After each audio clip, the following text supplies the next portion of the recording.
जनता धर्म की ओर करवट बदली है, करवट अभी खड़ी हुई नहीं, खड़ी तो उसी दिन होगी 30 अक्टूबर को।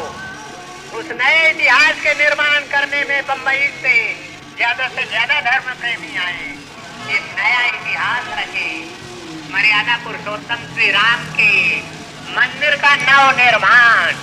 I appeal to you, Ram Jyoti will give you all the inspiration needed for the betterment of the life. All what is needed for betterment of life is only Ram. If there is no Ram, there is no survival. For that purpose, I Bharat माता की सौगंध राम की खाते हैं, सौगंध राम की खाते हैं, हम मंदिर वही बनाएंगे। बच्चा बच्चा राम का, बच्चा बच्चा राम का। Ram Janmabhoomi actually belongs to Hindus. It's all Hindu only. We are all Hindu and we are supporter of Hindu. आपको लगता है कि ये राम जन्मभूमि बनेगा? Yes, definitely, 100%. आप क्या काम करते हैं? I am doing my business, oil business. तो आप जाने वाले हैं अयोध्या? Yeah. कौन सी तारीख को निकलेंगे? Well, that depends on my booking. यहाँ से कितने लोग जाएंगे? They say, well, not less than 50,000.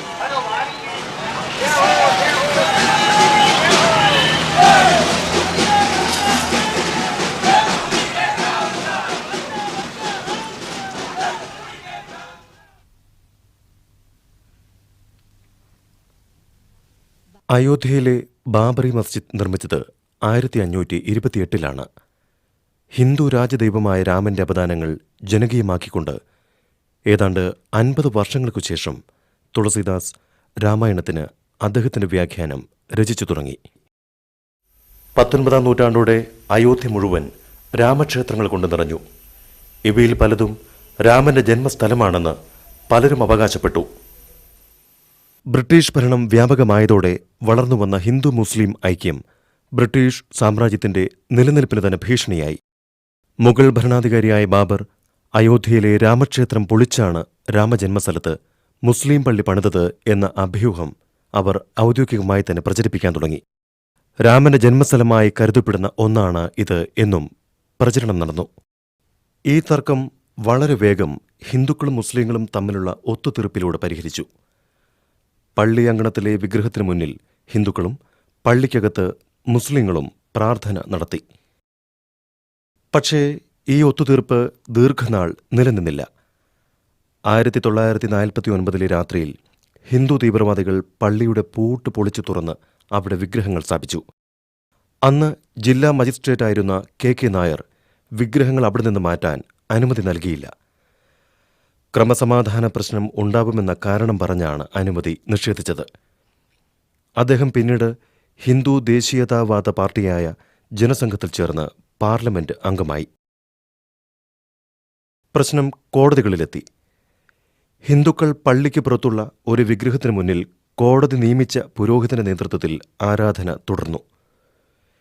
ഇന്ന് ഹിന്ദു തീവ്രവാദികൾ ആവശ്യപ്പെടുന്നത് കോടതി വിധി എന്തായാലും അവിടെ പള്ളി പൊളിച്ചു തന്നെ രാമനു വേണ്ടി ബൃഹത്തായ ഒരു ക്ഷേത്രം പണിതേ തീരൂ എന്നാണ്.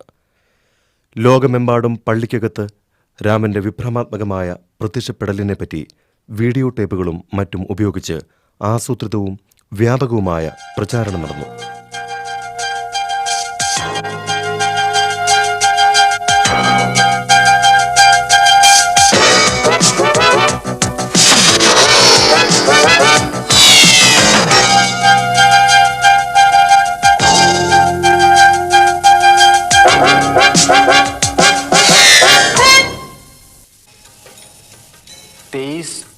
दिसंबर की रात मैंने देखा कि बाबरी मस्जिद में यकायक चांदनी सी फूटी और उस तेज रोशनी में मैंने देखा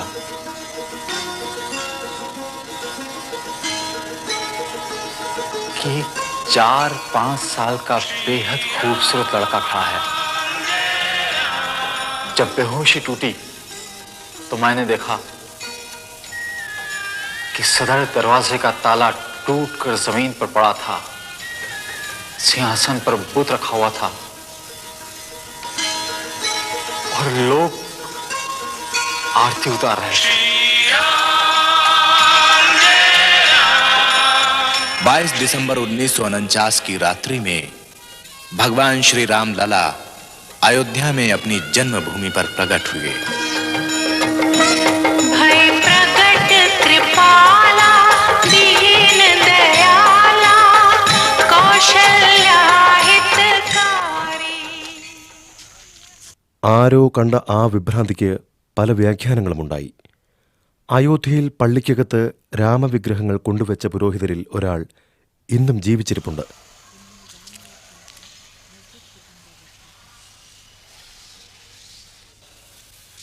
महंत राम सुभग दास जी महाराज शास्त्री अखिल भारतीय रामानंद संप्रदाय के प्रधानमंत्री, ये प्राइवेट महंत भी हैं और उस ट्रस्ट के सर्वाधिकारी हैं। आपने श्री राम जन्मभूमि के अंदर श्री राम लला जी का प्राकट उत्सव किया था। वह कौन सा डेट है, कौन सा तारीख है, कौन सा सन है, आप बताने का कष्ट करें। 23 दिसंबर 1949 ईस्वी। 23 दिसंबर 1949 ईस्वी में आपने श्री राम लला जी का प्राकट उत्सव किया था और वहाँ बाबरी मस्जिद में भगवान का अवतार हुआ था आपके द्वारा। आपके ऊपर भी कोई ऑर्गेनाइजर था? उस नियुक्ति में प्रधान नैयर साहब थे। के नैयर जो यहाँ के डीएम थे। और 1949 से लगातार प्रतिमा रखी गई है, तब से नहीं हटाई गई अभी तक। तो आप ही ने रखी थी? महंत राम सुभग दास जी शास्त्री जी जो आप सामने में हैं, आपने ही रखी थी। हाँ जी, हमारे और भी सहयोगी थे, केवल मैं नहीं था। तो मूर्ति रखने का काम आपको कैसे, उसके बारे में आपने कैसे सोचा? ये तो स्वप्न रूप हुआ। उस स्वप्न को साकार किया मूर्ति रख के। स्वप्न केवल इन्हीं को नहीं आया, अभराम दास के मन में भी आया और महंत दिग्विजय नाथ के मन में भी आया, महंत राम सुभग दास जी के मन में भी आया। प्रधान पुजारी उस समय मूर्ति रखने वाले यही आप हैं, महंत राम सुभग दास जी शास्त्री, जो इस समय अयोध्या के सबसे वयोवृद्ध। आम जनता तो ये नहीं जानती है कि मूर्तियाँ इन्होंने ही रखवाई थी। नहीं, रिकॉर्ड में है।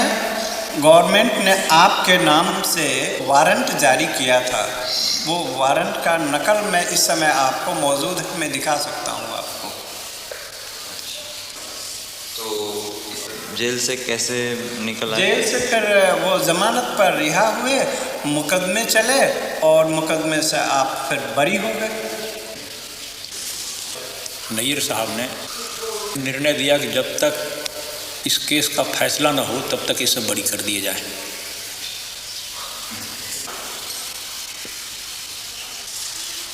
मेरा जो प्रारंभिक काम था कि भगवान राम उसमें स्थापित हों, इस सिद्धांत लेकर जितना काम करना था मैं किया। अभी बोलने पे मुझे गवर्नमेंट बंद भी कर सकती है इसलिए मैं बोलता हूँ नहीं।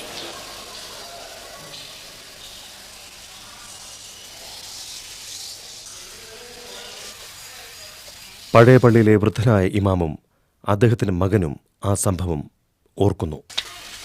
सन 49 की रात में जब मेरे फादर हाजी अब्दुल गफ्फार साहब ईशा की नमाज़ पढ़ने के लिए गए थे, तो उस वक्त नमाज़ पढ़ा के घर जब वापस आए तो सुबह फजर के दूसरे दिन सुबह जुमे के दिन फजर की नमाज़ पढ़ाने इनको जाना था। फिर तो उतनी में मौज़न रात में आया, जो वहाँ मस्जिद में रहता था, सफाई करने वाला, झाड़ू देने वाला।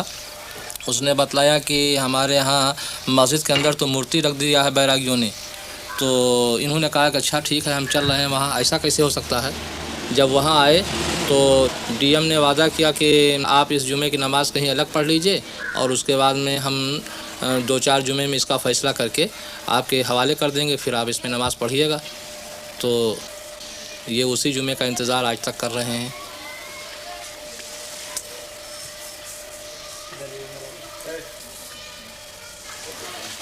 आपकी उम्र क्या है? हाँ, आपकी उम्र कितनी है? 84 वर्ष।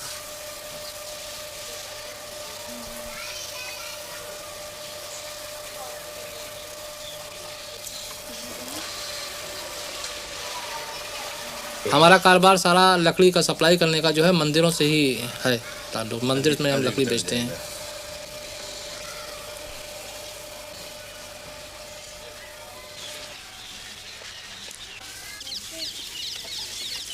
हमारे यहाँ के डिप्टी कमिश्नर साहब, जिनका नाम है नैयर, इन्होंने उसमें बुत रखा दिया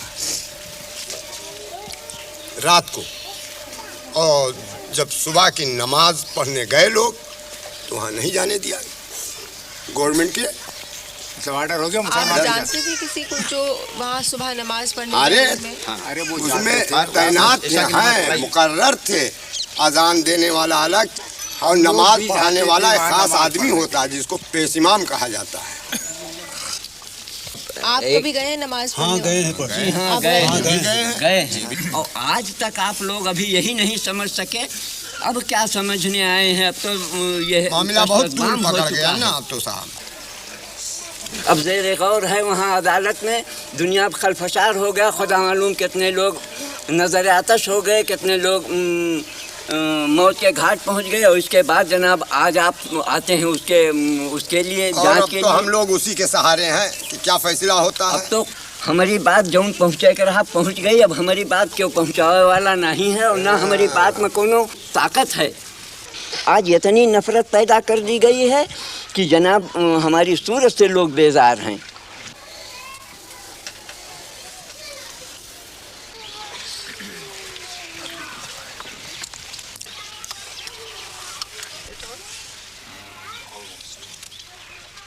ആയിരത്തി 1986 സർക്കാർ ഹിന്ദു മതമൗലികവാദികളെയും മുസ്ലിം സമുദായത്തെയും ഒരുപോലെ പ്രീണിപ്പിക്കാൻ ശ്രമിച്ചു. ഒരു വശത്ത് അവർ മുസ്ലിം വനിതകൾക്ക് വിവാഹമോചന നഷ്ടപരിഹാരം നൽകേണ്ടതില്ലെന്ന ബിൽ പാസാക്കി. മറുവശത്ത് അവർ ബാബറി മസ്ജിദ് ഹിന്ദുക്കൾക്ക് പ്രാർത്ഥനയ്ക്കായി തുറന്നുകൊടുത്തു. അതേസമയം മുസ്ലിങ്ങൾക്ക് പ്രവേശനം നിഷേധിക്കുകയും ചെയ്തു. പ്രതിഷേധ സൂചകമായി മുസ്ലിങ്ങൾ ബാബറി മസ്ജിദ് ആക്ഷൻ കമ്മിറ്റി രൂപീകരിച്ചു. പക്ഷേ അത് ഹിന്ദു തീവ്രവാദത്തെ ശക്തമാക്കാനേ സഹായിച്ചുള്ളൂ. തുടർന്ന് രാജ്യത്തുണ്ടായ വർഗീയ കലാപത്തിൽ ഏതാണ്ട് 2500ഓളം പേരാണ് കൊല്ലപ്പെട്ടത്.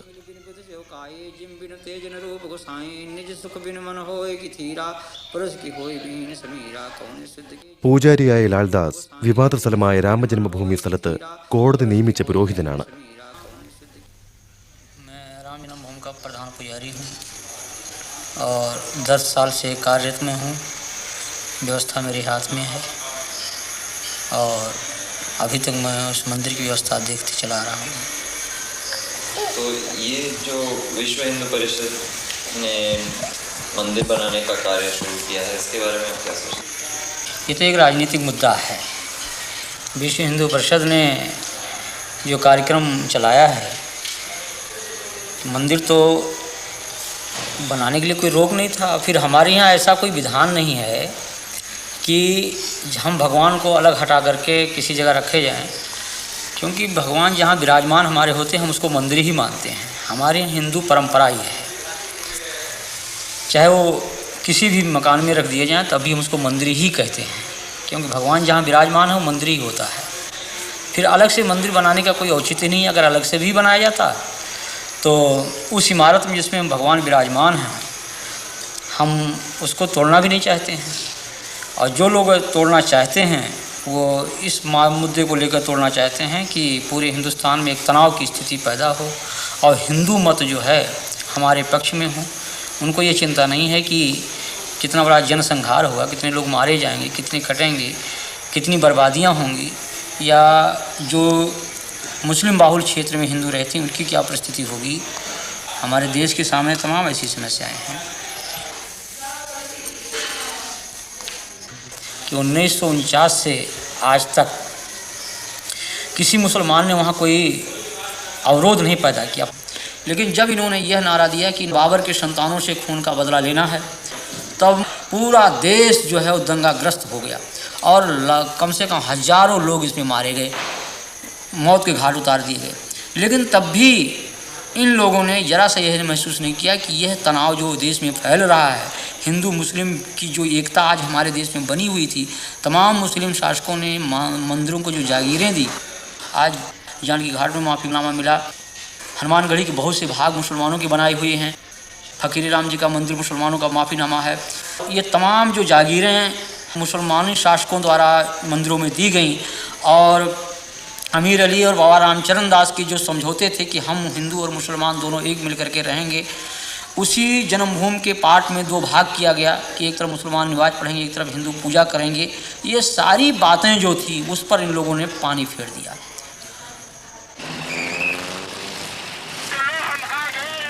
ഹിന്ദു തരംഗത്തിലേറി അടുത്ത തിരഞ്ഞെടുപ്പിൽ ഭാരതീയ ജനതാ പാർട്ടി തങ്ങളുടെ ലോകസഭയിലെ സീറ്റ് 2 നിന്നും 85 വർദ്ധിപ്പിച്ചു. 1990 അവരുടെ നേതാവ് LK അദ്വാനി ഒരു എയർ കണ്ടീഷൻ ടൊയോട്ട രഥമായി സങ്കല്പിച്ച് ഒരു പ്രചാരണം ആരംഭിച്ചു. 1990 ഒക്ടോബർ മാസം 30 അയോധ്യയിൽ അവസാനിപ്പിക്കാൻ ഉദ്ദേശിച്ചുകൊണ്ട് 10,000 കിലോമീറ്റർ താണ്ടാനുള്ള രഥയാത്ര ആയിരക്കണക്കിന് കർസേവകരെയും ഹിന്ദു വാളണ്ടിയർമാരെയും കൂടെ ചേർക്കാൻ ഉദ്ദേശിച്ചുള്ളതായിരുന്നു. അയോധ്യയിൽ രാമക്ഷേത്രം പണിയാൻ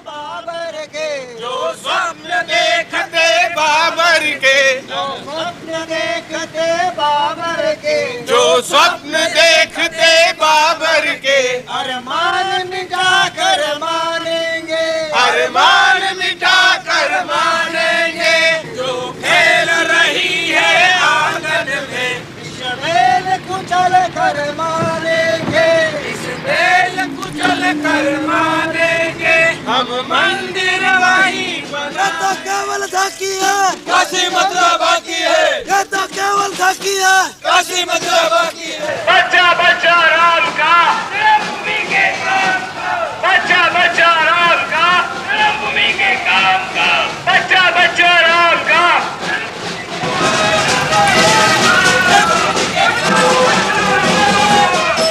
देखिए वो ये भाषण चल रहा है ना, तो वही सुन रहे हैं हम लोग। तो वही गरीब के लिए क्या करते हैं ये लोग। अभी हम लोग ऐसे फुटपाथ पर रहते, म्यूनसिपालिटी आती तोड़ डालती, फिर क्या करेंगे। बारिश में बच्चे लोग लेके सोते, स्टेशन में जाते तो भगा देते पुलिस लोग। ये क्या हो रहा है? ये क्या चल रहा है ना, ये भाषण चल रहा है ना। के बारे में अभी हमको क्या मालूम, इतना मालूम रहता तो बता देते। हम पढ़े इंसान नहीं है, क्या करेंगे। वो क्या चल रहा है क्या नहीं हमको मालूम भी नहीं। मालूम रहता तो पढ़े ले इंसान होते। मैं अपील नहीं करता हूँ, आज तो मैं सरकार को और सब लोगों को इतना ही बताता हूँ कि अयोध्या में जिस स्थान पर भगवान राम का जन्म हुआ था, वहाँ पर मंदिर के निर्माण को कोई शक्ति रोक नहीं सकती और मंदिर वहीं बनेगा। आज प्रातःकाल में यहाँ पर आया तो मैंने एक अखबार में मोटी मोटी खबर देखी। यहाँ के कुछ वरिष्ठ नागरिकों ने मेरे नाम एक खुली अपील की है, जिसमें कहा है कि Advani warned of communal riots. इस प्रकार की बातें करना के सांप्रदायिक दंगे होंगे, मैं इसको दुर्भाग्यपूर्ण मानता हूँ।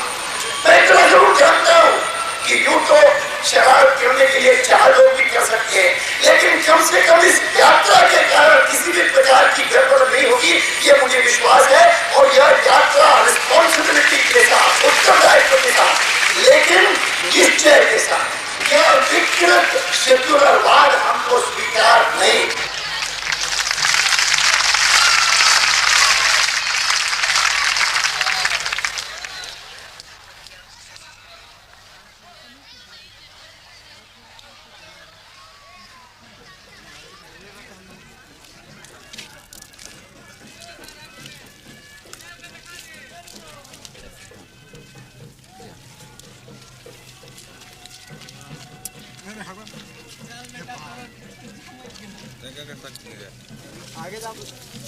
तैयारी तो देखिए रहे हैं, बहुत धूमधाम से हो रही है। उनके स्वागत के लिए हम लोग तैयारी कर रहे हैं। सरकार के कहने से मंदिर और मस्जिद का निर्माण नहीं होता है। यह धर्म की बात है और पब्लिक का अपना अटूट विश्वास की बात है। आप कौन से पार्टी के हैं? हम पार्टी वार्टी तो खैर छोड़िए, अभी धर्म की बात जहाँ तक बोलते हैं तो हिंदू धर्म से हम कंसल्ट है। मगर पार्टी में नहीं है? पार्टी तो ही है, किसी न किसी पार्टी से तो जरूर कंसल्ट है। हाँ वही पूछ रहे हैं। हम ऐसे दिल से कांग्रेस साई को चाहते हैं, लेकिन हम धर्म की जहाँ तक बात है तो हिंदू धर्म को तो ही है। देखिए ना, देखिए मंदिर वो मेरा है। जो अयोध्या में जो मंदिर है वो हिंदुओं का है, वो आज से नहीं है, सदियों पुराना है। उसको मुसलमान लोग भाई तोड़ के बनाया, उसको तो हम मानने को तैयार नहीं है। ये लोगों का कहना है कि यहाँ पे दंगा फसाद होने की संभावना है। हाँ देखिए, दंगा फसाद तो हर हाल में होगा ही, हो तो कोई उसका परवाह नहीं है, क्योंकि मंदिर मेरा है और मेरा पूर्वज का है आदिकाल से, और मंदिर वहाँ रहेगा ही। यानी दंगा फसाद होगा?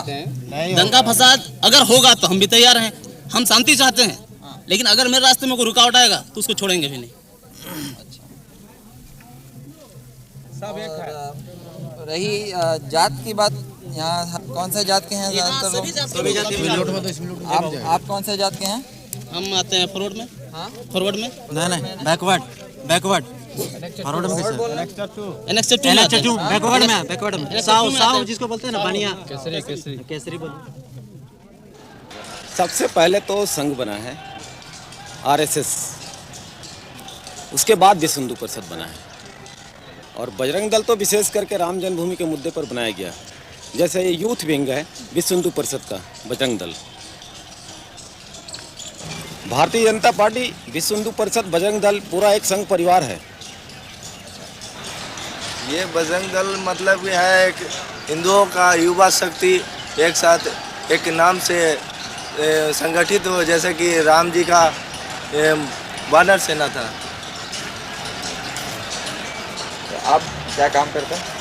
हम अभी लॉ कर रहे हैं। हाँ लॉ कर रहे हैं, वकालत। और आप? जी मैं इलेक्ट्रिशियन हूँ, ऐसा काम करते हैं आपसे। मेरा अपने इलेक्ट्रिक की दुकान है। इलेक्ट्रिक की दुकान है, इलेक्ट्रिक बिजली इलेक्ट्रिक। क्यों आए आप इसमें? हम लोग जो भी विश्व हिंदू परिषद के ऊपर गलत नज़र देगा उसके लिए हम लोग उसका कोई भी कुछ भी कर सकते हैं उसके साथ। यानी क्या?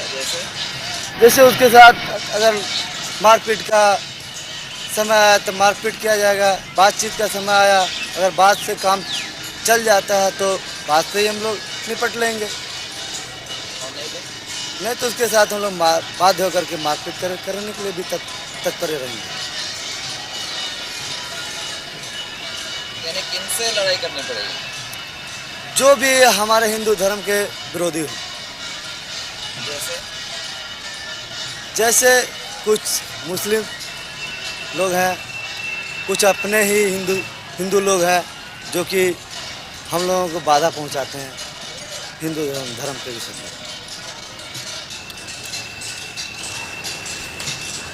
राम जी का जन्म कहाँ हुआ था, इसके बारे में कोई प्रमाण है? उसके बारे में भी प्रमाण है, जो रामायण में बहुत सारे बातें हैं, उसको दस्तावेज भी प्रस्तुत किया गया है। तो राम जी का जन्म कौन सी शताब्दी में हुआ? ये तो पौराणिक बातें हैं, इसको बताना तो हमारे लिए जरा सा असंभव होगा। राम जी का जन्म कहाँ हुआ ये मालूम है, मगर कब हुआ ये नहीं मालूम। नहीं, तिथि के विषय में कोई जानकारी मुझे देना असंभव लगता है। आप में से कोई और बता सकते हैं? ऐसा तो नहीं कर सकते। आप बता सकते हैं? जी हम नहीं बता सकते, क्योंकि ये ऐतिहासिक विषय है और इतिहास में अपने आप को पिरो देने वाला ही व्यक्ति उसको उसके बारे में कुछ बता सकता है। नहीं, आपने पढ़ा होगा ना लॉ में? अभी हमारा फर्स्ट ईयर ही है, हमने अभी उतना कुछ पढ़ा नहीं है, और लॉ में मेरे ख्याल से ऐसा कुछ मिलेगा नहीं। लॉ में नहीं, अपने जैसे धर्मगुरु वगैरह बताते हैं। हाँ बताते हैं, राम जी का जन्म कितने साल पहले हुआ? खुद हजारों वर्षों की पूर्व, हजारों लाखों हजारों वर्षों की पूर्व। कौन सी शताब्दी? इसका इतिहास की पूरे विषय त्रेता युग में। इतिहास से आधुनिक इतिहास से इसका पता हम नहीं कर सकते। द्वापर युग में कृष्ण का। आओ महाराज जी आओ। अच्छा आओ, मैं आपको बता दूं। आपको आराम से आराम। आपको धन्यवाद है।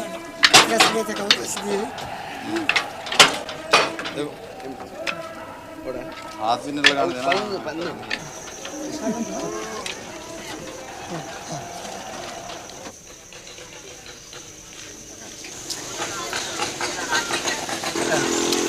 क्या कर रहे हैं यहाँ? हाँ, हमको दर्शन करना है, उसको आरती दिखाना है। आ रहा है ना उधर से, राम जन्मभूमि को आरती दिखाना है। अच्छा सेवा करना है। अच्छा, तो जो भी मोटर गाड़ी आती है वहाँ दर्शन कराते हैं? जी ना, राम जन्मभूमि को। हाँ, ये पीछे आते हैं।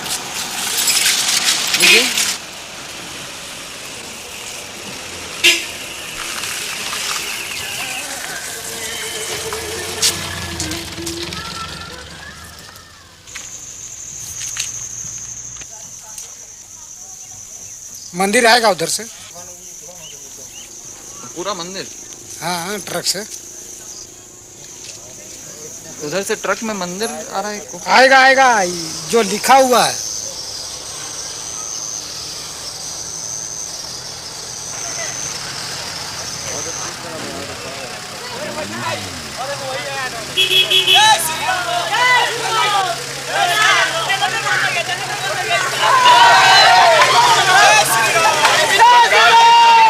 अधिकारियों को अडवाणी जी की ओर से खास धन्यवाद। आपने बहुत अच्छी, ये सामने नहीं गाड़ी रहेगी, सामने गाड़ी नहीं रहेगी, कोई गाड़ी हमारे रथ के सामने नहीं। जय श्री राम। चलिए।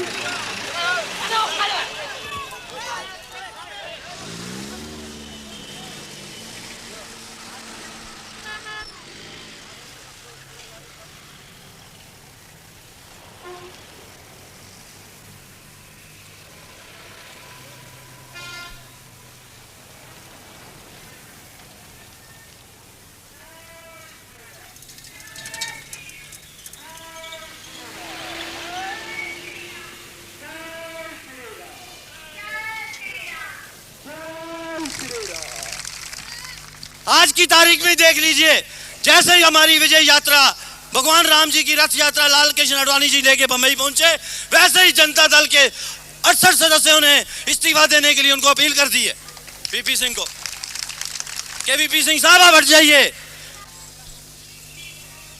और वीपी सिंह साहब को देखिए, मंडल लोग की क्या आवश्यकता थी आज की तारीख में? आप सबसे सलाह मशवरा करते, पहले दूसरे मसले हल कर दे, लेकिन नहीं, उनको अपनी कुर्सी बचाने के चक्कर में मंडल आयोग थोप दिया। और मुलायम सिंह यादव जैसे आदमी कहते हैं हम रथ यात्रा को अंदर नहीं घुसने देंगे। असली यादव नहीं लगता हमें, क्योंकि अगर असली यादव होता तो रथ यात्रा का स्वागत करता। ये असली यादव नहीं है। ये यादव मुझे लगता है कुछ पिछड़ी जाति होती से कहीं से आया होगा। മണ്ഡൽ കമ്മീഷൻ റിപ്പോർട്ട് നടപ്പാക്കാനും പിന്നോക്ക വിഭാഗക്കാർക്ക് ജോലി സംവരണം ചെയ്യാനുള്ള സർക്കാരിന്റെ നീക്കത്തെ സവർണ ഹിന്ദു വിഭാഗങ്ങൾ എതിർത്തു വരികയായിരുന്നു. അവരുടെ വിദ്വേഷം ബിജെപിക്കും രാമക്ഷേത്രത്തിനുമുള്ള പിന്തുണയായി മാറി. പക്ഷേ സമൂഹത്തിൽ ഇത്രനാൾ അവഗണിക്കപ്പെട്ടിരുന്നവർക്കിടയിൽ ഒരു പുതിയ ബോധം വളരാൻ തുടങ്ങിയിരുന്നു.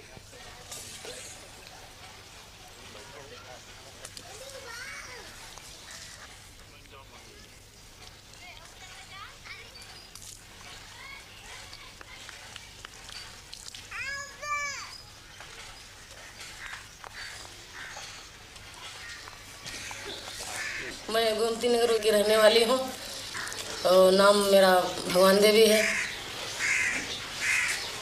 सिलाई का काम, कपड़ा की दुकान भी है, दोनों दुकानदारी में करती हूँ।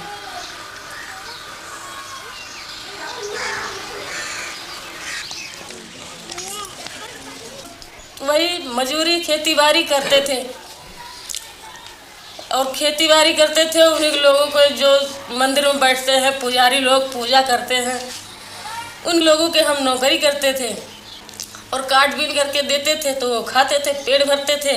और जब गल्ला घर में भर ले तो कहें बाहर ही हटो, आप छूत हो, गल्ला हमारे घर अब आ गया है, अब आप छूत हो, चलो भागो यहाँ से, हमारे घर में कदम नहीं रखना, क्योंकि उनके घर में गल्ला आ चुका है। और अगर हम उसके बाद में लोटिया छूना चाहे तो हमें लोटिया छूने नहीं देंगे। ये स्थितियाँ पहले की थी, हमारे बुजुर्गों की थी। हमारे बुजुर्गों को इसी तरह से सताया गया है, इन्हीं लोगों ने सताया, मंदिर के पुजारी लोगों ने। मगर अब कह रहे हैं कि अब आ सकते हैं। अभी वही बात है।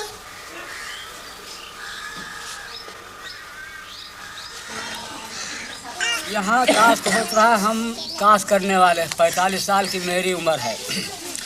आज कितने साल हुई जिस वक्त अंग्रेज गया है, तो अगर तोड़ना जिसको रहा है तो वही से हटा दिया होता। न जाने कब बना। आज हम चार छः बार अयोध्या जा चुके हैं और वहाँ पर मंदिर और मस्जिद बराबर बना है। तो जब नारा बोलते हैं कि हिंदू मुस्लिम भाई भाई, आपस में सब भाई भाई, तो जब भाई भाई हो आज 40 साल और पता नहीं कितने साल पहले से बना, तो अब उसमें क्यों मंदिर तोड़ दिया जाए, क्यों मस्जिद तोड़ दी जाए? दोनों बने रहे। जैसे हम हिंदू भाई एक जगह बैठते हैं तो हम दोनों भाई रहे। वो भी देवता हैं, वो भी देवता हैं, हम दोनों को मानते हैं। मुस्लिम भाई उसमें नमाज़ पढ़े, हम उसमें पूजा करें। हमारी समझ में ये आता है। और उसमें एक बिगाड़ने से कोई नतीजा हल नहीं होना है, और सिवाय नुकसान, जनता पर नुकसान होना। आप कौन सी जाति हैं? हम रैदास चमार जिसको कहते हैं वही है।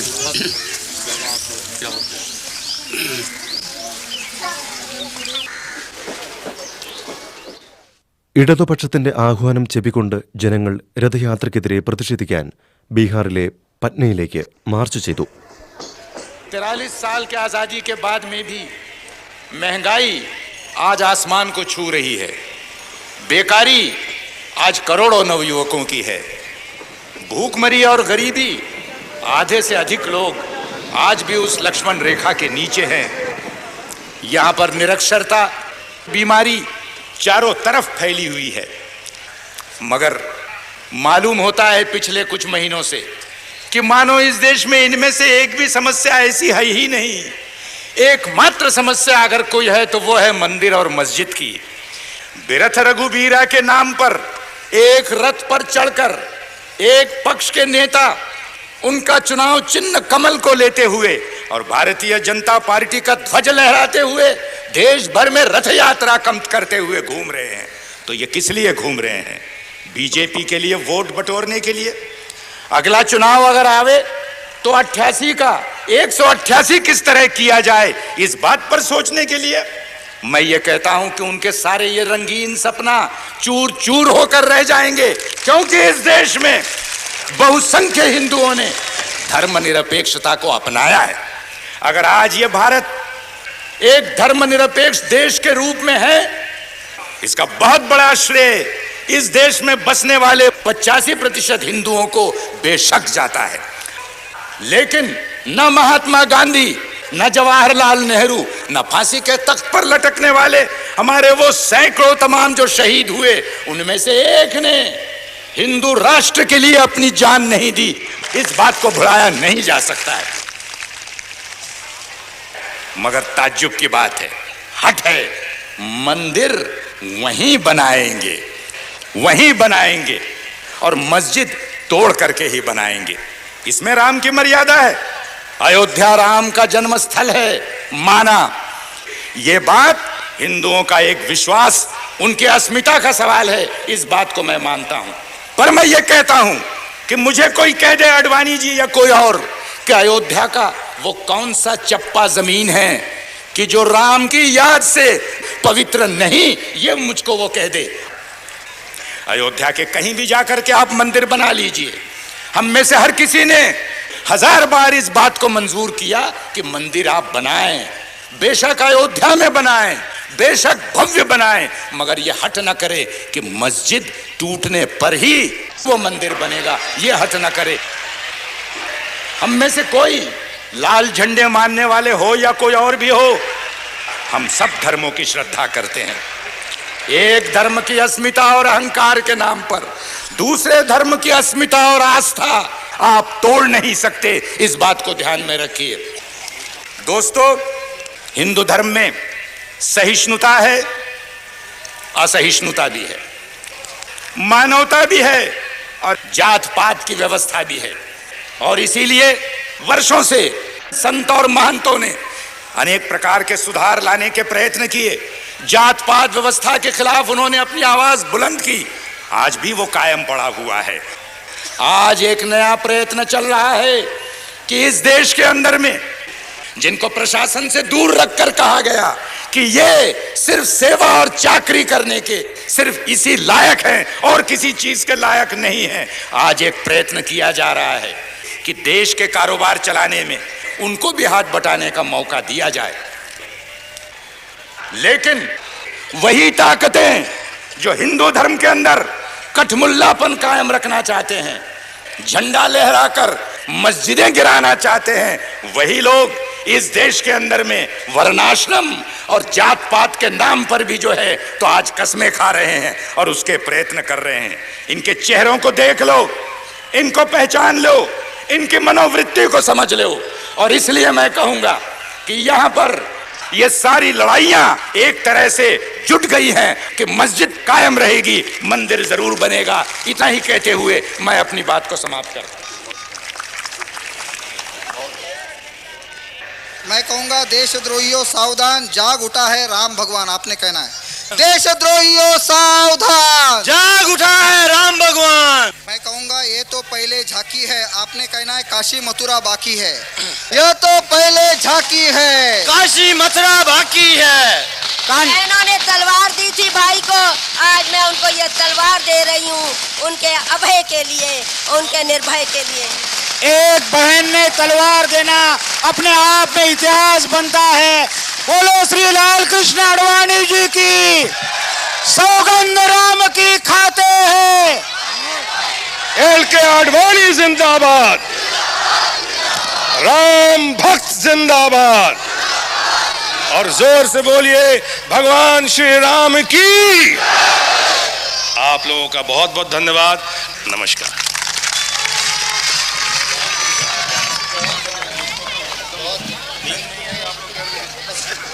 लोग कहते हैं कि आप अदालत का फैसला क्यों नहीं मानते? अदालत क्या इस बात का फैसला करेगी कि यहाँ पर राम का जन्म हुआ था कि नहीं हुआ था? आपसे तो इतनी आशा है, बीच में मत पड़ो, रास्ते में मत आओ, क्योंकि ये जो रथ है लोक रथ है, जनता का रथ है, जो सोमनाथ से चला है और जिसने मन में संकल्प किया हुआ है कि 30 अक्टूबर को वहां पर पहुंच करके कार सेवा करेंगे और मंदिर वहीं बनाएंगे, उसको कौन रोकेगा? कौन सी सरकार रोकने वाली है?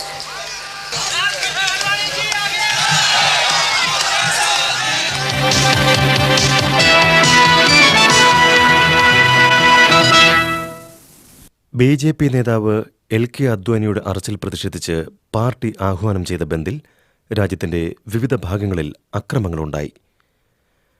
രാജസ്ഥാനിൽ കൊള്ളയും കൊള്ളിവെപ്പും തടയാൻ ജയ്പൂർ നഗരത്തിൽ സൈന്യം രംഗത്തിറങ്ങി. ഒരു പോലീസുകാരനടക്കം 5 പേർ കൊല്ലപ്പെട്ടു. ഗുജറാത്തിൽ VHP BJP ബന്ദിൽ 8 പേർ കൊല്ലപ്പെട്ടു. രാജസ്ഥാനിൽ ജയ്പൂർ, ജോധ്പൂർ, അൽവർ, നഗോർ എന്നിവിടങ്ങളിൽ വ്യാപകമായി അക്രമങ്ങളുണ്ടായി. രാജസ്ഥാനിൽ ഇതുവരെ 49 പേർ മരിച്ചതായി വാർത്താ ഏജൻസി റിപ്പോർട്ട് ചെയ്യുന്നു. सुढौरा कॉन्स्टिट्यूएंसी हरियाणा से मैं विधायक हूँ जनता दल से। अभी आज मैं पार्टी से रिजाइन कर रहा हूँ। ये मंदिर बनना चाहिए क्योंकि मुसलमान जो लोग हैं वो हमारे किराएदार हैं।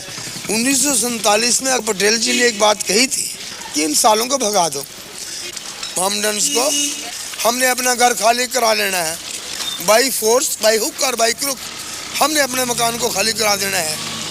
आती है करा कर रहेंगे। मंदिर बनेगा। विजय राजे सिंधिया हमारी माता जी, माधवराव सिंधिया की माता जी, मेरी माता जी, अटल बिहारी वाजपेयी, LK आडवाणी, विजय मल्होत्रा और आपके मदन लाल खुराना, हमारे सारे भारतीय जनता पार्टी से आज मैं पत्रकार सम्मेलन बुला रहा हूँ। शाम को मैं रिजाइन करूँगा। आज मैं भारतीय जनता पार्टी में शामिल हो जाऊँगा या कांग्रेस साई में। जनता दल आज मैंने छोड़ दिया। मैं विधायक हूँ, MLA हूँ हरियाणा से, ताऊ लाल के यहाँ से, लेकिन आज मैं मुलायम सिंह यादव के खिलाफ हूँ। मुलायम सिंह यादव मुझे अरेस्ट नहीं कर सकता, उसकी पावर नहीं। पंडित चिरंजी लाल MP करनाल से मेरे मामे हैं। सुषमा स्वराज मेरी सगी बहन है।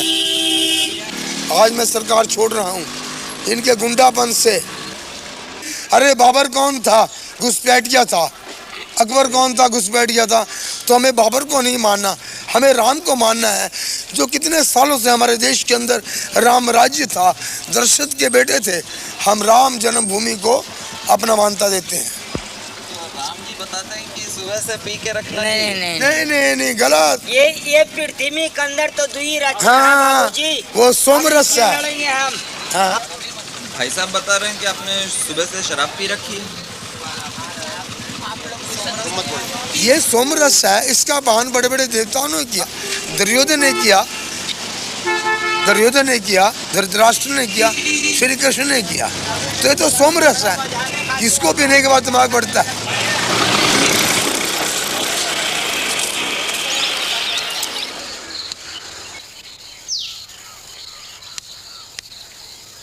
हम तो कहीं फैसला हुए वही ठीक है। वो अपना मस्जिद बनाओ, हम लोग अपना जो है हाँ, मंदिर बनाए। आप अपना मस्जिद अपने भाई बनाए, है ना?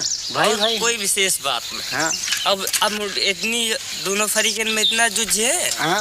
और इसमें फायदा कुछ नहीं होगा, बस नुकसान के अलावा क्या फायदा है भाई? पैसा हर जगह जो लड़ाई हो ठनी तो पैसा लगी, इधर से पैसा उनका घाटा नहीं पर हमारे लोगों का घाटा है। हाँ, हम लोग चौराहे दुकान खोले, कोई एक पैसा काम नहीं होता, एक पैसा काम नहीं हो रहा है। घर जा आप बताओ कि का 4 किलो का नमक बिका रहा है तो काका कहते ने किलो भरे का नहीं मिल रहा है। 1.5 रुपया 2 रुपया किलो का नमक मिल रहा है।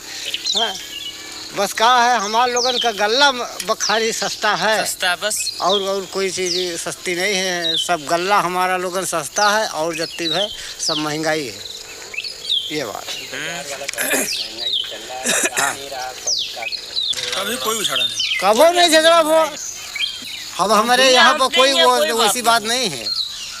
ये तो बाहर का जो है सब ये सब बातें बेकार की लड़ाई झगड़ा बेकार की करने बात तो वाली है। है ना। मस्जिद तोड़ के मंदिर कैसे बने? अब बगल में बना लिया, कोई बात नहीं, झगड़ा शांत कर लिए, शांत हो बिल्कुल। लेकिन अब एक उठाव वाली बात है तो वो बात अलग, लड़ाई वाली मतलब बात हो गई। आप हिंदू हैं कि मुसलमान? नहीं, हम तो हिंदू। तभी आप सोचते हैं कि यहाँ मस्जिद नहीं तोड़नी चाहिए? बिल्कुल, क्यों भाई हमारे मंदिर बना हो, कोई तोड़ा लागे तो हम कैसे बात तोड़ जाए मंदिर? हाँ, तो अगर तुमको मस्जिद बनाना है तो अपन अलग बना लो, या जैसे भी लोगों को मंदिर बनाना है तो अलग बना ले दूर। मस्जिद न तोड़ा, जैसे एक चीज़ बनी है तो तोड़ना नहीं ठीक, वो क्यों तोड़ा?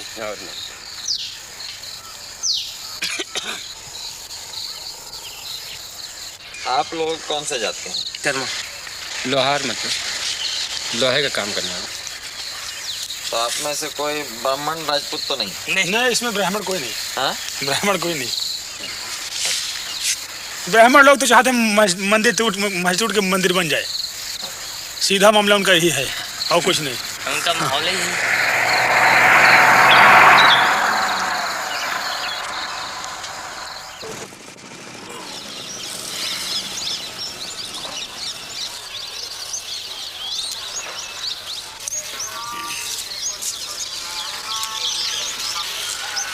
आप यहाँ कितने साल से हैं? करीब 35। तो आप पुजारी हैं यहाँ इस मंदिर के? क्या नाम है आपका? महंत भोलादास। महंत भोलादास। ये जो अभी हो रहा है इसके बारे में क्या सोचते हैं? पहले तो बहुत बढ़िया अयोध्या था, कोई अयोध्या में कोई बवाल नहीं था, बहुत कोई परिपंच नहीं था, एकदम भगवान को नगरी शांत स्वभाव था। अब तो बवाली बवाल बवाली बवाल बवाली बवाल चलता है।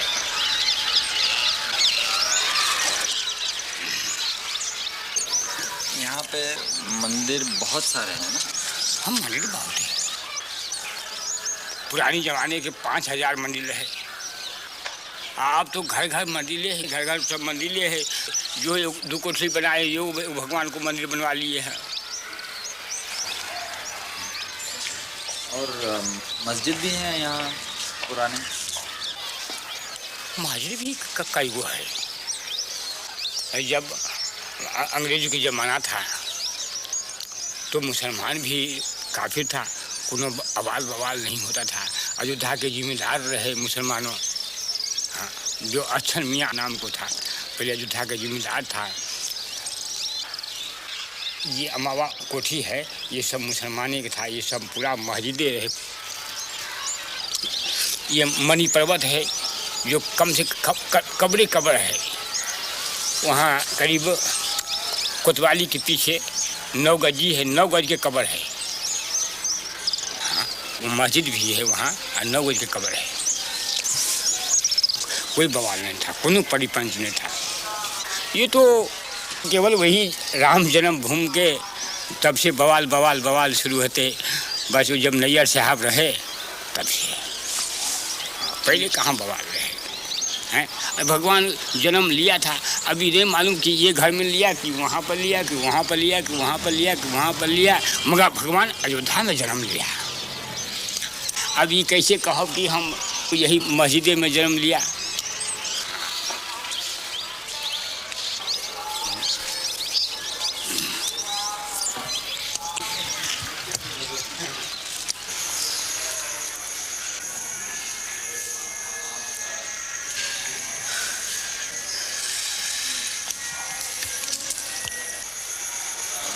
आज तक जो पूरे हिंदुस्तान के अंदर में इस तरह से दंगे फैलाए गए, ये मात्र एक सांप्रदायिकता का दंगा कुर्सी और पैसे के लिए फैलाए गए, न कि ये राम जन्मभूमि के। मैं तो ये कहना चाहता हूँ, मैं राम जन्मभूमि मंदिर का पुजारी हूँ। मैं बिल्कुल सत्य कह रहा हूँ आपसे कि आज तक विश्व हिंदू परिषद के लोगों ने वहाँ पर एक माला भी नहीं चढ़ाया, भगवान की पूजा अर्चना तक उन लोगों ने नहीं करवाया वहाँ पर।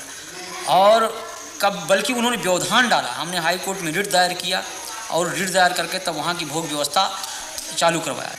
तो यहाँ की जनमानस ने कभी इसको स्वीकार नहीं किया।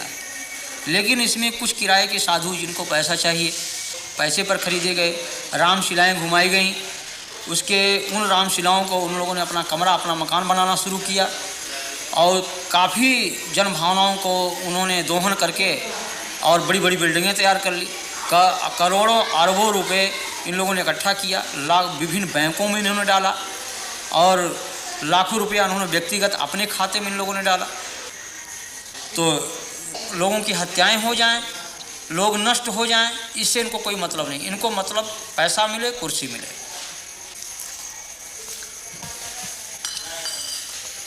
यहाँ जो लोग हिंदू राष्ट्र की बात करते हैं, राम के नाम पर तनाव फैलाते हैं, हिंसा करते हैं, ये सभी उच्च जाति के लोग हैं और ये सब के सब सुविधा भोगी हैं। इनमें त्याग और तपस्या और जनमानस का हित लेस मात्र नहीं है। ये केवल धार्मिक भावनाओं को बाहर करके और स्वयं को सुख सुविधा में वो परिणित किए हुए हैं। ये जनहित की बात कर ही नहीं सकते। लेकिन आज बड़े बड़े मठ हैं, करोड़ों अरबों की संपत्ति उसमें है और हम पैदल छोड़ करके एयरमेल से चलते हैं, फर्स्ट क्लास की टिकट पर चलते हैं, एयर कंडीशन के कमरे में रहते हैं।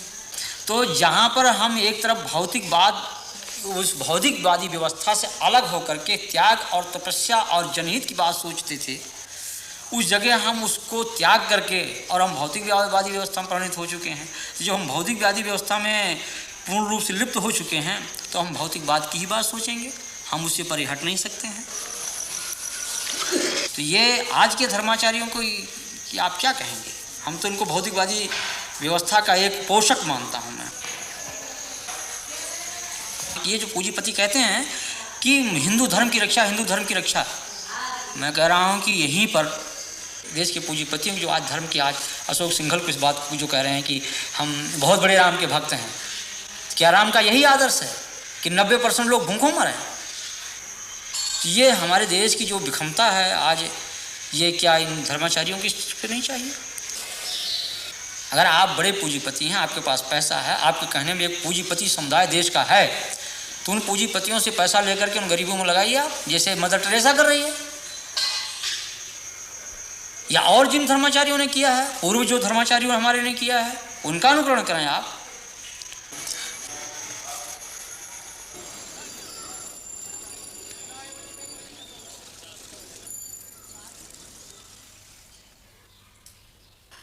मैं इनकम टैक्स डिपार्टमेंट में डिप्टी कमिश्नर हूं। पिछले साल मार्च 2 को मैंने विश्व हिंदू परिषद के जो अकाउंट्स हैं उनके बारे में जानने के लिए इनको सम्मन्स जारी किए थे। अशोक सिंघल समेत जो लोग इनका हिसाब देखते हैं उनको भी दिए गए थे।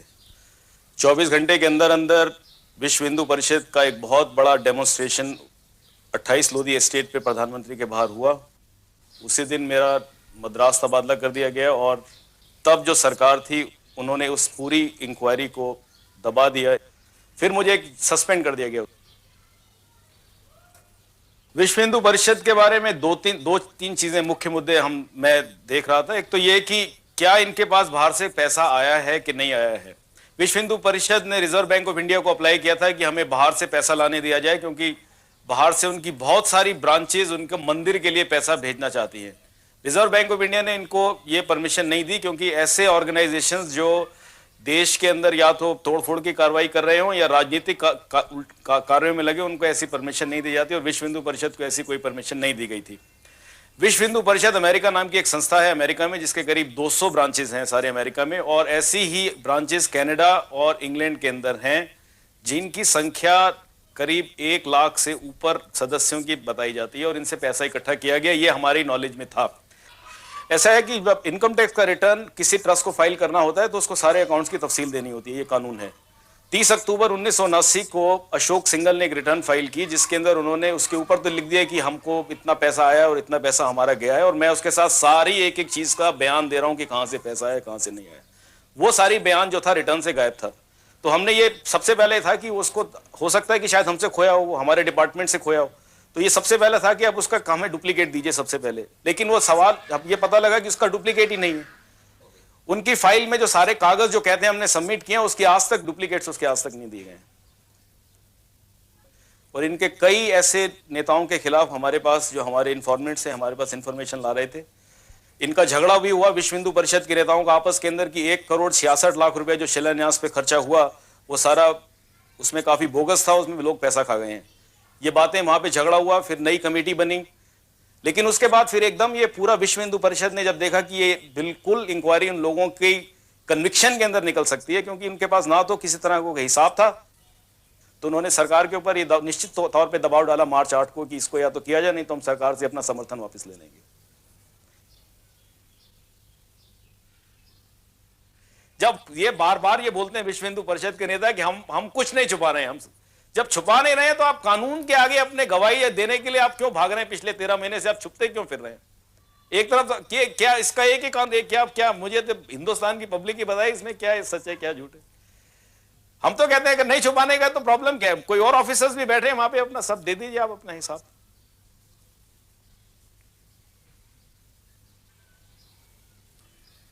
मैं बाहर से जब पढ़ के आया था वापस, तो इसी ख्याल से आया था कि शायद देश के लिए कुछ करूंगा, लेकिन इस देश में होना है। मैंने एमबीए पास किया था अमेरिका से, मैं सब छोड़ के अपना काम छोड़ के मैं हिंदुस्तान चला आया था यहाँ पर।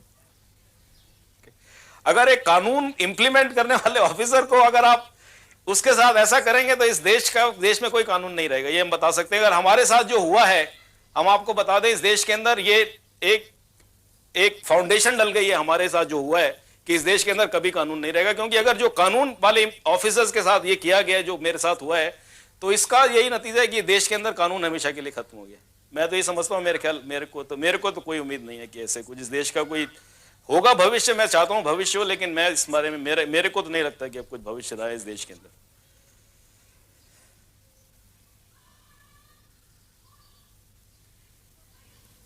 जब आपने ये सब कार्रवाइयाँ शुरू की तो उसके बाद किसी ने आपके ऊपर दबाव डाला या धमकियाँ वगैरह दी? हाँ, मेरे को 2 बार 2 लोगों ने धमकियाँ दी। मैं उनके नाम नहीं देना चाहता। 2 धमकियाँ दी। उन्होंने कहा कि अगर आपने आगे जबान खोली तो हम आपको जान मार देंगे, आपको जान से। ये बात मेरी नहीं है, ये बहुत सारे जितने भी मेरा ये आज तक अनुभव है कि इस देश में जब भी कोई सिविल सर्वेंट ने भ्रष्टाचार के खिलाफ आवाज उठाई है पिछले 10 साल में, वो उस आदमी ने भुगता है।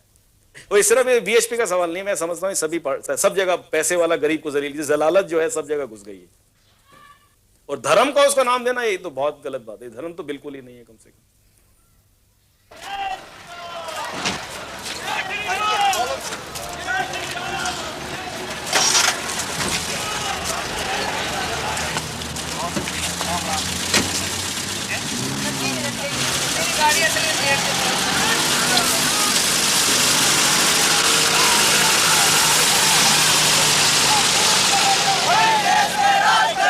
हिंदू हित का काम करेगा,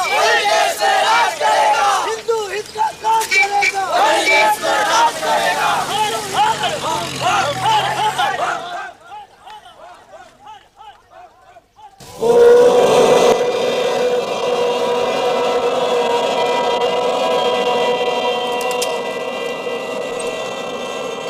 जय श्री राम, जय श्री राम, जय श्री राम।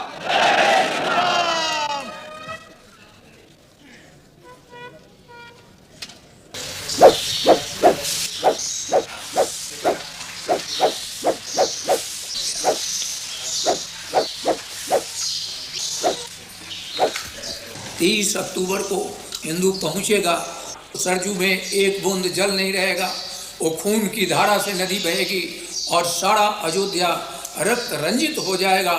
हल्दी घाटी अयोध्या बनेगी, ये इम्फाल का मैदान अयोध्या बनेगा, जलियन बाग कांड का उदाहरण अयोध्या प्रस्तुत होगा। बोलो राम जन्मभूमि की जय, काशी विश्वनाथ की जय। मारेंगे मर जाएंगे, मंदिर वहीं बनाएंगे, मारेंगे मर जाएंगे, मंदिर वहीं बनाएंगे।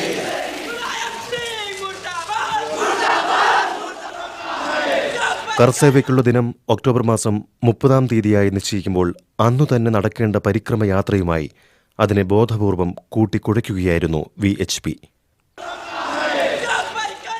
പരിക്രമയ്ക്കെത്തിയ സാധാരണക്കാരെയും പള്ളി പൊളിക്കാനിറങ്ങിത്തിരിച്ച കർസേവകരെയും തിരിച്ചറിയാനാവാത്തതിനാൽ തദ്ദേശ ഭരണകൂടം അവിടെ ഒരു കർഫ്യൂ പ്രഖ്യാപിച്ചു.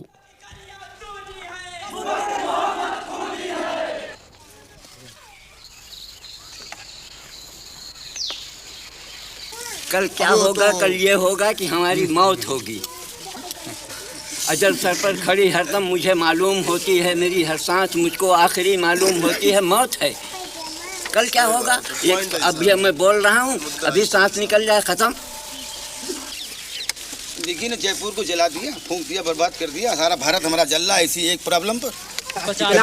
नहीं सकता कि हमारे आपके ताल्लुकात में कोई फर्क आएगा, लेकिन आज ऐसा कि हम एक दूसरे से भय कर रहा है, डर रहा है। बोलते घबराता, आदि बात करते घबराता है, मिलते दूसरे एक दूसरे मिलते हुए घबराता है। ऐसी भावना खराब कर दी गई हिंदुस्तान की, भारतवर्ष की, कि इसका जवाब ही नहीं मिलता है साहब। पैकर्मा करने तो हम तमाम मुसलमान जाते थे शौकिया, कुछ यारी दोस्ती में। भाई से मेरे ताल्लुकात, उनका भैया चलो, हमने चलो भैया, क्या फर्क पड़ता है पैकर्मा करने में। पानी पिलाते थे।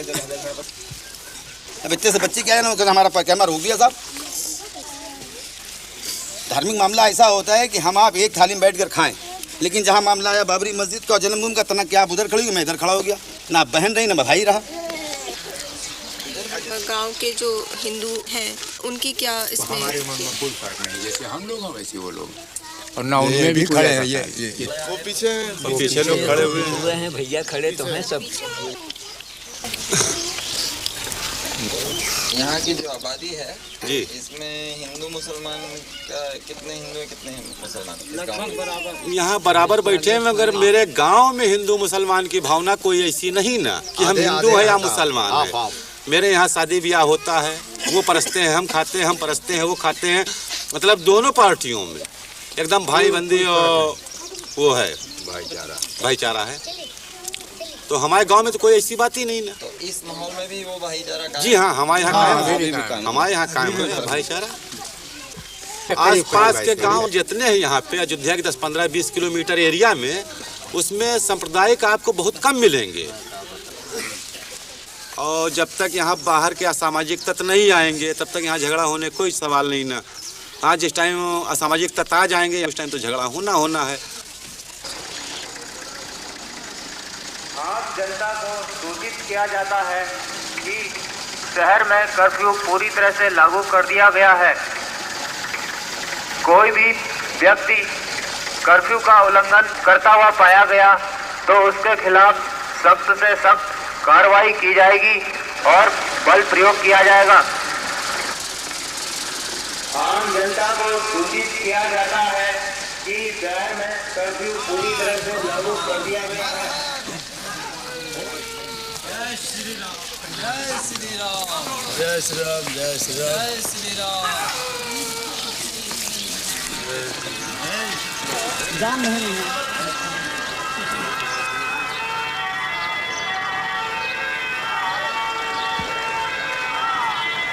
जिस हिंदू का खून खोले खून नहीं हुआ पानी है। अरे जिस हिंदू का खून खोले खून नहीं हुआ पानी है। अरे जिस हिंदू का खून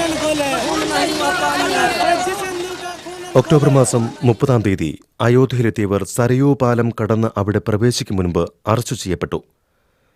ഹിന്ദുത്വത്തിനു വേണ്ടി തങ്ങളെ തുണയ്ക്കാനാണ് കർസേവകർ പോലീസിനോട് ആഹ്വാനം ചെയ്തത്.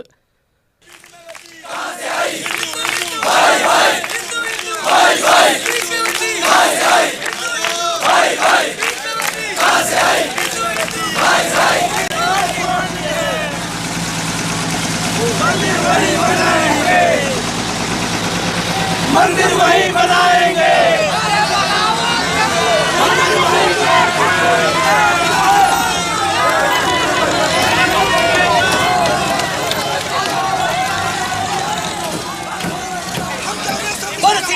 रामचंद्र महाराज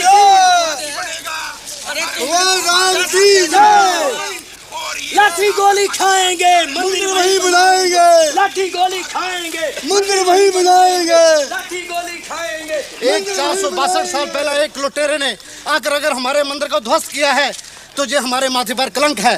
अगर ये बाबरी मस्जिद रहेगी तो हिंदुओं पर ये कलंक हमें अपनी गुलामी याद दिलाता रहेगा। अरे हम इसको को उठा कर रहेंगे। ये गुलामी का चिन्ह है, इसे हम खत्म करेंगे, चाहे खून से करें चाहे गोलियों से करें। और मस्जिदें 3,500 करेंगे बड़ी बड़ी। अरे भगवान भी तो हम ही हैं। भगवान का रूप हमारे अंदर है। हम जाएंगे तो मस्जिद भी तोड़ेंगे। भगवान का रूप हमारे अंदर हो, अगर वो उसको कलंक को अपने माथे पर लगा करके रखना चाहते हैं ये उत्तर प्रदेश की सरकार, ये मुलायम सिंह, तो वो बना करके इसको उठा करके और कहीं रख ले, लेकिन मंदिर वही निर्माण होगा गर्भगृह पर। गर्भगृह के ऊपर ही मंदिर निर्माण होगा। लेकिन अब पंजाब की तरह से हम अपने हाथों में रिवॉल्वर पकड़ेंगे। हम गवर्नमेंट सर्वेंट के अध्यापक हैं, लेकिन आप छोड़ देंगे कलम और पकड़ेंगे रिवॉल्वर। एक गौर कीजिए कि महात्मा गांधी को भी गोली किसने चलाई? गोडसे ने। गोडसे कौन था? हिंदू। हाँ, क्यों चलाई? क्यों चलाई? अगर सरकार का यही रवैया रहा तो हर आदमी गोडसे ही बन जाएगा फिर तो। गोडसे ने गांधी की हत्या की अच्छी बात की। हाँ, बिल्कुल सही किया है उन्होंने, बिल्कुल सही किया है। जो इस देश के साथ गद्दारी करेगा उसका यही अंजाम होगा। और एक बात, चाहे वो मुलायम सिंह हो चाहे वीपी सिंह हो, उसका अंजाम यही होगा। लेकिन हम यहाँ धर्म नगरी में आए हैं, मंदिर का निर्माण करने आए, लड़ने नहीं आए हैं। महात्मा गांधी की भी हत्या आपका ठीक है? बिल्कुल सही किया है उसने, गोडसे ने कोई गलत नहीं किया। और धिक्कार है कि जो 70 करोड़ हिंदुओं को एक तरफ रख करके 10 करोड़ मुसलमानों के तलवे चढ़ता फिर रहा है। धिक्कार है ऐसे हिंदू होने पर। अच्छा, आप कौन से जात के हैं? हम हिंदू हैं, खत्री। खत्री सबसे पहले हिंदू, उसके पीछे जात। अच्छा, उसके मगर जात कौन सी है? छत्री। छत्री यानी अरोड़ा। अरोड़ा भैया, अरोड़ वंश के हैं हम। और हारे हैं भैया, इनको पूरा कर लेने दो। हमारा झगड़ा है, इंटरव्यू पूरा कर लेने दो। हाँ,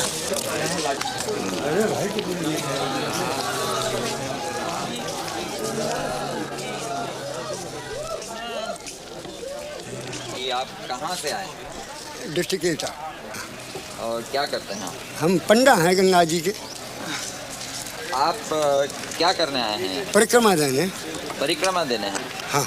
और कार सेवा के लिए भी आए कि नहीं? हाँ? हाँ, सिर्फ परिक्रमा करने? सिर्फ परिक्रमा। तो आपको मालूम था कि यहाँ पे कार सेवा भी ये लोग कर रहे हैं राम जन्मभूमि हाँ, के ये लिए मालूम है, मगर हमको जब कर्फ्यू खुल गया और जब हमको कल भी हमने सुना कि परिक्रमा लगेगी तो फिर हम आए। यानी आपको ये मंदिर के और मस्जिद के झगड़े से कोई लेना देना कोई लेना देना नहीं। आपको फर्क नहीं पड़ता कि मस्जिद भी रहे और मंदिर भी रहे? कोई नहीं, हम तो जाकर मंदिर में ठहरेंगे। एक मंदिर में, यहाँ एक मंदिर है सागरिया पट्टी में, वहाँ ठहरेंगे। अच्छा हाँ। तो आप ये नहीं कह रहे कि मंदिर वहीं बनाएंगे? कौन? हम तो कुछ नहीं कह रहे हैं, हम तो अपने चश्मा को और खो गया तो अंधे और हो गए। अच्छा, हम क्या कहेंगे अब? हाँ हाँ, तो चलिए चलें, आप गाड़ी बैठे। चश्मा आपका गायब हो गया? हाँ, चश्मा गिर गया। आप लोगों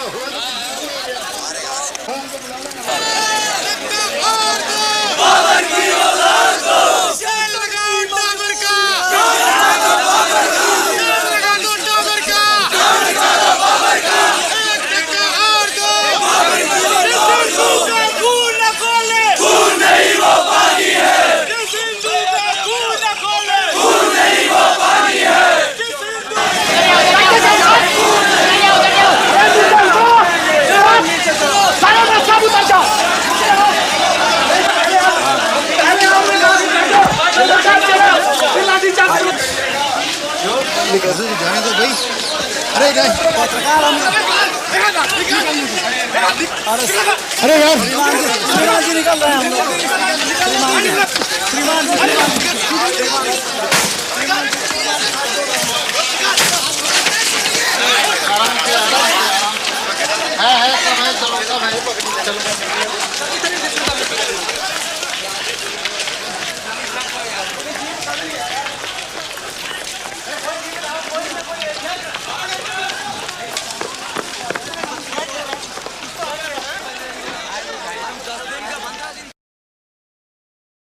ഭരണയന്ത്രത്തിലെ പല ഉന്നതരും സവർണ ഹിന്ദുക്കളായിരുന്നു. ഹിന്ദുത്വവാദത്തോടുള്ള അവരുടെ അനുഭാവം രഹസ്യമായിരുന്നില്ല. വിശ്വ ഹിന്ദു പരിഷത്തിന്റെ വൈസ് പ്രസിഡന്റ് SC ദീക്ഷിത് മുൻ പോലീസ് ഡയറക്ടർ ജനറലായിരുന്നു. അദ്ദേഹം ഇപ്പോൾ പോലീസിന്റെ മൈക്ക് ഉപയോഗിച്ച് കർഷകരെ അഭിസംബോധന ചെയ്യുകയാണ്.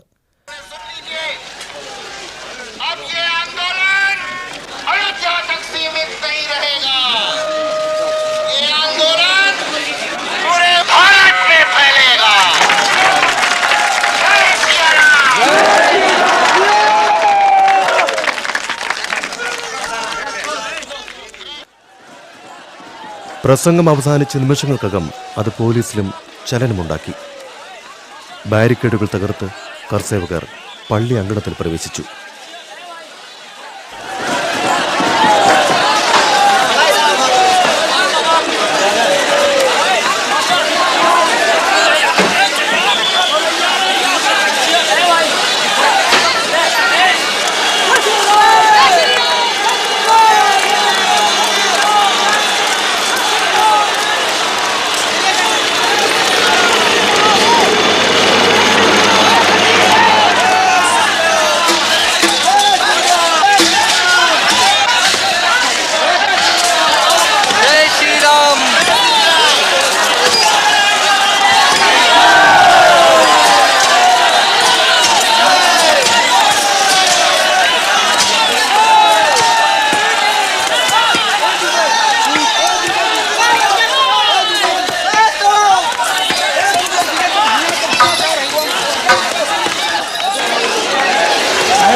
करके मंदिर को मैंने कब्जा किया, तोड़ दिया, और तोड़ करके हमने चाहे जो कुछ हो जाए, लाठियां सहते भी रहे और हम तोड़ते भी रहे। हमारे पुलिस ने ऊपर मस्जिद पर थे हम, तो नीचे से गोली मारी पुलिस वालों ने। आपकी जानकारी में कितने लोग गोली में मरे? करीब 4 लोग मरे हैं।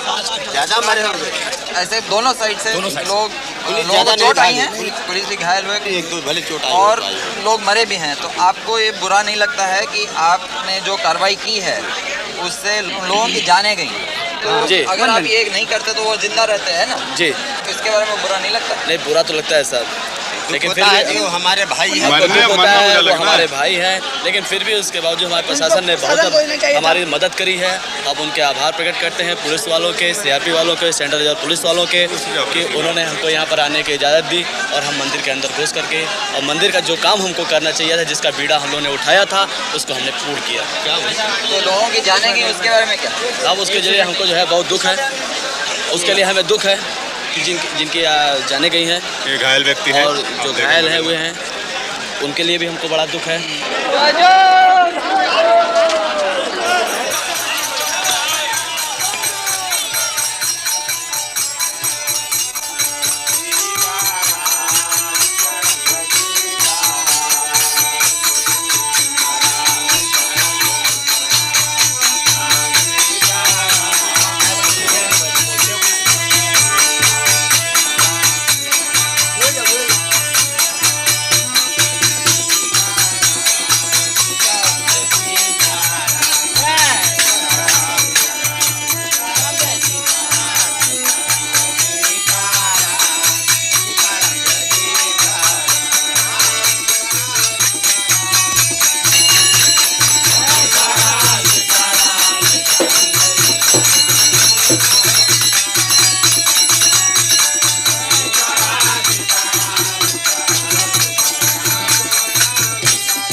ही नहीं पर कि पूरी भारत की जनमानस को इसका विरोध करना चाहिए कि किसी की धार्मिक भावना पर ठेस नहीं पहुंचाना चाहिए। हम किसी के दिल को तोड़े नहीं, हमारा धर्म ये राव नहीं करता है, इस चीज़ को कभी अनुमति नहीं देता है। राम का हमारा ये जो आदर्श है राजनीति का, वो यही है कि जनता सुखी रहे, और जिस तरह से मुख में हम भोजन डालते हैं पेट को मिलता, सभी अंगों को मिलता, उसी तरह से सारी जनता हमारी है, कोई उसमें छोटा बड़ा कोई उसमें ऐसा नहीं है। लेकिन उन आदर्शों की सीधी हत्या की गई। मगर आज जो लहर चल रही है हमारे देश में, इस लहर में जो लोग घृणा की भाषा बोलते हैं उनके पीछे ज़्यादा लोग चलते हैं, और जो लोग प्यार की भाषा बोलते हैं जैसे आप बोल रहे हैं उनके पीछे कम लोग हैं। ऐसा नहीं है। ये तो जैसे बाढ़ आती है भाटे की तरह से, जब तूफान आता है तो उसमें तमाम पेड़ गिर जाते हैं, तमाम मकान ढह जाते हैं, सड़क नष्ट हो जाते हैं, तमाम परिवहन सेवाएं ठप हो जाती हैं। एक दोहा लिखा है आरण्यकांड में कि हरित भूमि तृण संकुल समुझ परहि नहीं पंथ, जिम पाखंड बादते लुप्त भये सदग्रंथ। जब घोर बरसात होती है तो इतनी घास उग जाती है जो सही रास्ते वो दिखाई नहीं पड़ते हैं। उसी तरह जिस तरह से पाखंडियों की बात से सही बात जो है छिप जाती है। जैसे कोई आदमी खा लिया कोई नशा जब तक उसके शरीर में रहेगा तब तक कोई भी क्रिया कर सकता है, पागल भी हो सकता है, अटैक भी कर सकता है, स्वयं की आत्महत्या कर सकता है। ये सब उन्माद होते हैं, विचार चिंतन ये सब नष्ट हो जाते हैं। लेकिन ये बरसात ऋतु थोड़ी ही देर तक होती है, बाद में लोगों की समझने की सोचने की ये क्षमता होती है। तो आज जो कुछ लोगों में इस तरह की बातें हैं ये एक उन्माद है, और जब लोगों को असलियत सामने आ जाएगी, जब लोग जान जाएंगे कि हाँ ये बात गलत कही गई, हम लोगों को गुमराह किया गया, तो अपने ही लोग उसका बहिष्कार कर देंगे। मैं बहुत दुख महसूस करता हूँ, तब भी मैं अपने को उतना ही संयम उतना ही धैर्य में अपना बना रखा हूँ। तूफान है, लेकिन उस तूफान से हम उसे विचलित नहीं होना चाहिए। ये भाटे की तरह से आया और गया।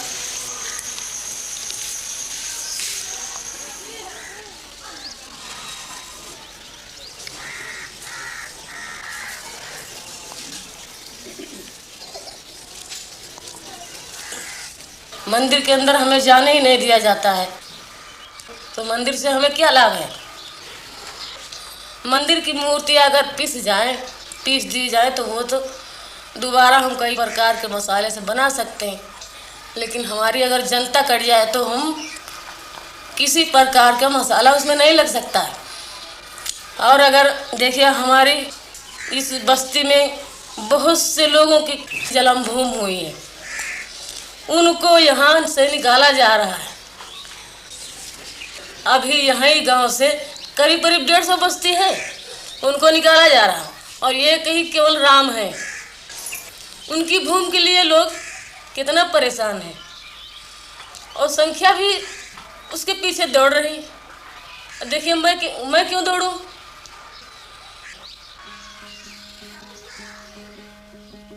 साधु देखो जग बौराना, साच कहो तो मारन धावे, झूठे जगपतियाना। साधु देखो जग बौराना, हिंदू कहत है राम हमारा, मुसलमान रहमाना। आपस में दो लड़े मरत हैं, मर्म कोई नहीं जाना, मर्म कोई नहीं जाना। माला पहिरे टोपी पहिरे, छाप तिलक अनुमाना। बहुतक देखे पीर औलिया, पढ़े किताब कुराना। करे मुरीद कबर बतलावे, उनहु खुदा न जाना, उनहु खुदा न जाना। या विधि हंसत चलत है हमको, आप कहावे स्याना। कहे कबीरा सुनो भाई साधो, कहे कबीरा सुनो भाई साधो, इनमें कौन दीवाना, इनमें कौन दीवाना। साधु देखो जग बौराना, साधु देखो जग बौराना।